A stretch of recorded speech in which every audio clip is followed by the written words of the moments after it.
Hi, எல்லோருக்கும் வணக்கம். நான் உங்கள் ரவி. த நெக்ஸ்ட் ஸ்டேஜ் அப்படின்ற இது என்னோடய YouTube channel.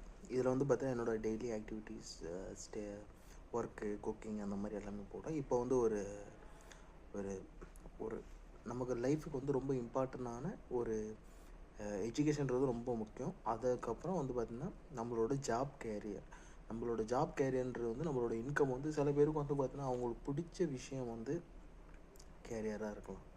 Suppose example doctor ஆகிறது, கிரிக்கெட் பிளேயர் ஆகிறது, ஆக்டர் ஆகிறது, என்டர்பிரனர் ஆகிறது, அது வந்து அவங்களோட வந்து அவங்களுக்கு பிடிச்ச விஷயமா பிடிச்ச கேரியரை இது பண்ணுறது. ரெண்டாவது விஷயம் வந்து பார்த்தீங்கன்னா ரெண்டாவது கேட்டகரி 3 கேட்டகரி மாதிரி அவங்களுக்கு பிடிச்ச விஷயம் ஆகுது. ரெண்டாவது கேட்டகரி வந்து பார்த்தீங்கன்னா எந்த விஷயம் நம்ம வந்து ஃபீல்டில் வந்து அதிகமாக இருக்கும், நம்ம ஏர்னிங்ஸ் வந்து அதிகமாக இருக்கும், நம்மளோட இன்கம் வந்து அதிகப்படுத்தணும், அந்த மாதிரி வந்து அதுக்கேற்ற மாதிரி கேரியரை சூஸ் பண்ணி அதுக்கேற்ற மாதிரி ஜாப் ட்ரை பண்ணுறது ரெண்டாவது கேட்டகரி. மூணாவது கேட்டகரி என்னைய மாதிரி லைஃப்னால் என்னன்னு தெரியாது, கைட் பண்ண ஆள் கிடையாது, அடுத்து என்ன பண்ணணும்னு தெரியாது, ஸ்ட்ராங்காக திங்க் பண்ணுறது கிடையாது. 10th மார்க்கு கம்மி, சயின்ஸில் வந்து 35 mark, first group science group கிடைக்காது, அதனால் வந்து காமர்ஸ் ஹிஸ்ட்ரி எடுத்தேன். காமர்ஸ் ஹிஸ்ட்ரி எடுத்து அதுக்கப்புறம் 807 மார்க் வாங்கிட்டு காமர்ஸ் முடித்தது 12th முடித்ததுக்கப்புறம் காமர்ஸ் ஹிஸ்ட்ரி முடித்ததுக்கப்புறம் காலேஜில் வந்து பார்த்துட்டிங்கன்னா பிசிஏ படிக்கலாம், பிபிஏ படிக்கலாம், அதுக்கப்புறம் பிஎஸ்சியில் நிறையா படிக்கலாம். அந்த இதில் பார்த்தீங்கன்னா எனக்கு ஒரு அதுக்கப்புறம் மோஸ்ட்லி காமர்ஸ் ஸ்டூடெண்ட் தானே, நம்ம கண்ணுக்கு பார்க்குறது வந்து பார்த்தீங்கன்னா CA, BCom, CA and BCom, BBA இது மட்டும் தான் கண்ணு நிற்கும். அதுக்கப்புறம் பார்க்கணும் பிபிஏ. அதுக்கப்புறம் பிபிஏ முடித்ததுக்கப்புறம் அடுத்த ஹையர் ஸ்டடீஸ் 2 இயர்ஸ் படிக்கிறதுக்கு எம்பிஏ.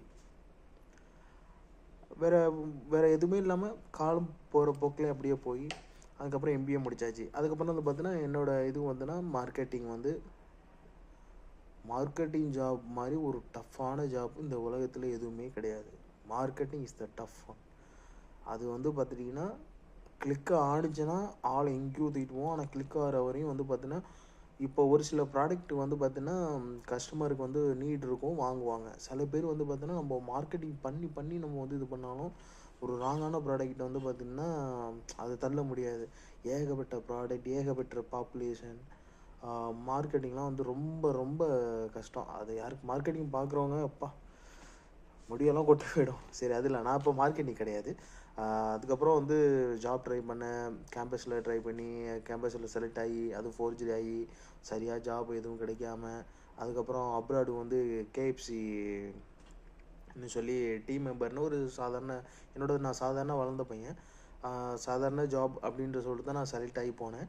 ஆனால் அங்கே போய் பார்த்துட்டிங்கன்னா எனக்கு வந்து வேறு ஒரு சில அது சேம் கேட்டகரியில் வேறு வேலை கொடுத்தாங்க. அதாவது சிக்கனுக்கு தோல் உரிக்கிற வேலை, அப்புறம் சிக்கனை கட் பண்ண. எம்பிஏ முடிச்சுட்டு எந்த வேலை வேணாலும் பார்க்கலாம், பட் எனக்கு வந்து ரொம்ப இதாகிடுச்சு, என்னடா படித்தோம் அந்த மாதிரி ஆகி அதுக்கப்புறம் 1 இயரில் திரும்ப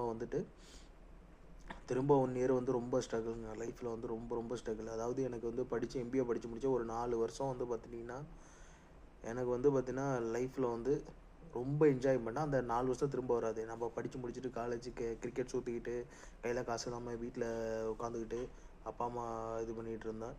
அதுக்கப்புறம் தான் எனக்கு இங்கே ஓமானில் வந்து வேலை கிடைச்சது. இங்கே வந்து இன்டர்வியூ அட்டன் பண்ணி கிட்டத்தட்ட ஒரு 600-400 பேர்கிட்ட இன்டர்வியூ வந்தாங்க.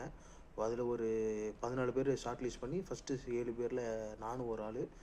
அது வந்து என்னோடய அப்பா அம்மா தயவுனாலையும் என்னோடய பிளெஸ்ஸிங்னாலையும் நான் இன்டர்வியூ அட்டன் பண்ணதுனாலையும் எனக்கு வந்து கடவுளோட அனுகிரகம் எனக்கு அது கிடைக்கணுன்றதுனால இவ்வளோ நான் பட்ட கஷ்டத்துக்கு பலனா இந்த வேலையை இருந்து நான் எடுத்துக்கிறேன். அதனால இந்த வேலையில் வந்து நான் இன்றைக்குமே வந்து பார்த்தீங்கன்னா நான் வந்து தப்பாக இருக்க மாட்டேன்.